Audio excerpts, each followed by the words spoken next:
I've been working in TV long enough that I have the privilege of sometimes going back and doing stories I've done before to sort of update or experience a culture that I've seen before and see how it's changed, or see the ways in which it's moved on, got worse, got more strange.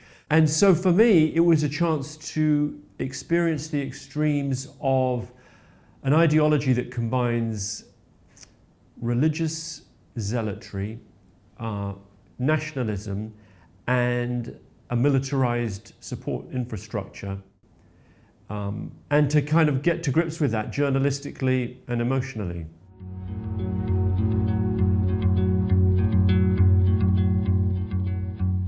The West Bank is an area to the east of Israel that was basically occupied in 1967 in a war.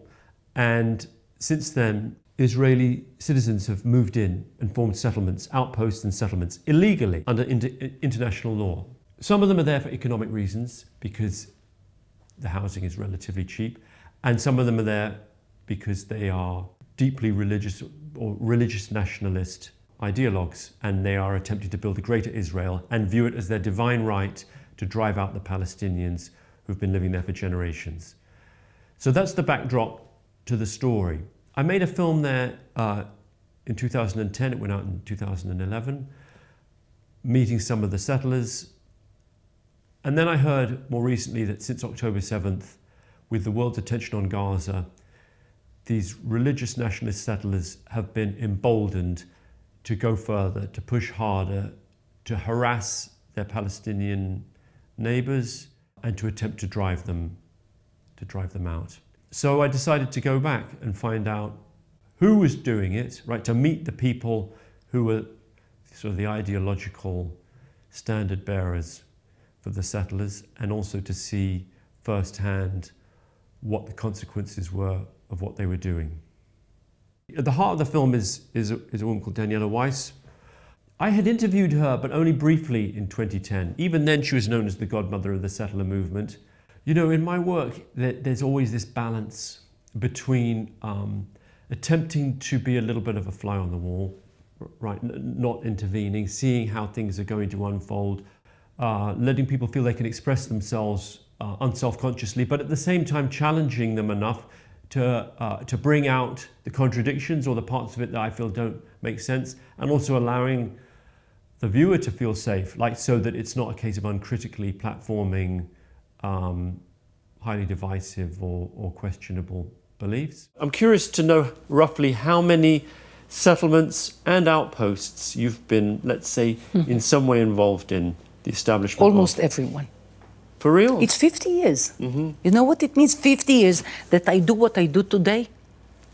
Because it's territory that was won in the '67 war, that under the Geneva Convention, transferring a civilian population into a conquered terrain, that's considered a war crime. What I do here is a war crime. According to the UN.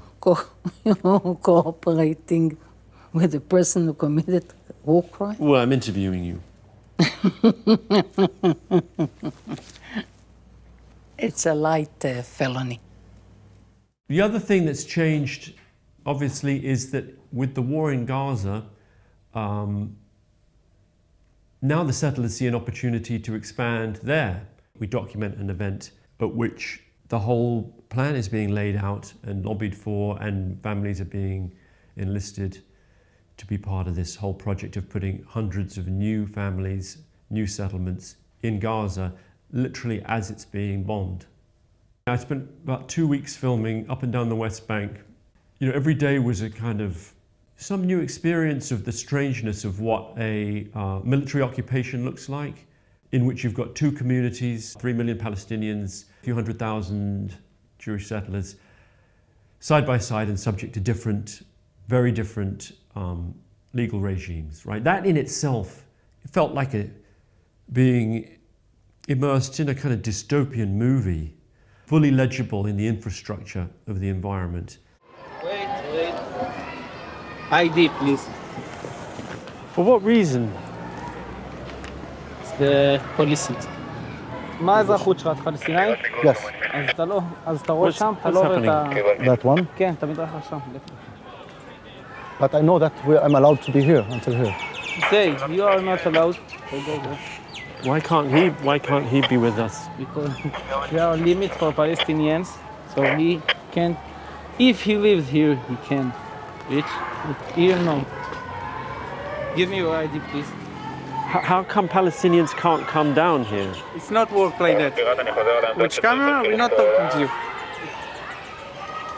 It seems ironic that that's the visitors center, right, for tourists and whatnot, and he can't actually visit in his own city. It's no secret that this is a subject that gets heavily scrutinized, that it can be divisive. There's a lot of people who feel very strongly. And going into this, that was on my mind. If I'm honest, it was on my mind, but I didn't find it incapacitating. And I have to emphasize, the frame is around what's happening in the West Bank under a military occupation.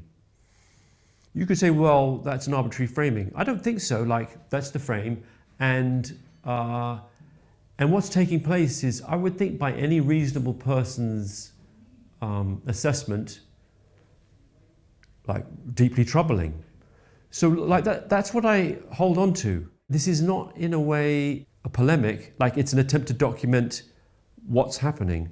And I maybe naively think that anyone would see it, or most people would see it and see it for what it was.